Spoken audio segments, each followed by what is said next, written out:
আমার সারা বাংলাদেশে শিক্ষক নিয়োগ করতে পারছি না মামলার জটের কারণে।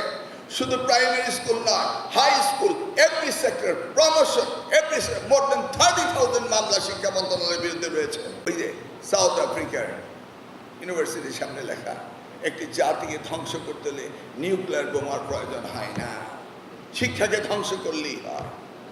আমরা 4 মাসে কি প্রত্যেকটি স্কুল থেকে 70% স্কুল থেকে কি আমরা হেডমাস্টার থেকে বের করে দিয়েছি নাকি? না, সব রিটায়ারমেন্টে চলে গিয়েছে। চিন্তা করা যায়।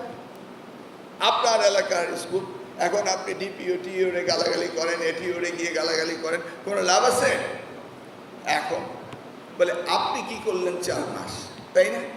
প্রশ্ন আসে। হ্যাঁ, আপনি এসেই বুঝতে পারেন 4 মাস কি করলেন।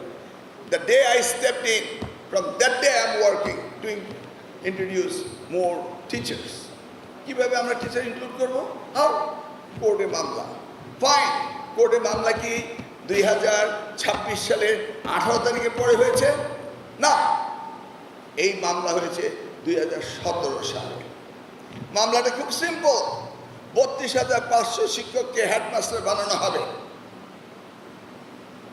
287 জন বলল, আত্মীকরণ প্রাইমারি স্কুলের শিক্ষকরা বলল যে আমাদেরকেও একই অভিজ্ঞতা নিয়ে আমাদেরকে ইনক্লুড করা হোক। আমরা আমাদের যে অসুবিধা রয়েছে, আমার সারা বাংলাদেশে শিক্ষক নিয়োগ করতে পারছি না মামলার জটের কারণে। শুধু প্রাইমারি স্কুল নয়, high school, every sector, promotion, every more than 30,000 মামলা শিক্ষা মন্ত্রণালয়ের বিরুদ্ধে রয়েছে। অচল অবস্থা হয়ে গিয়েছে।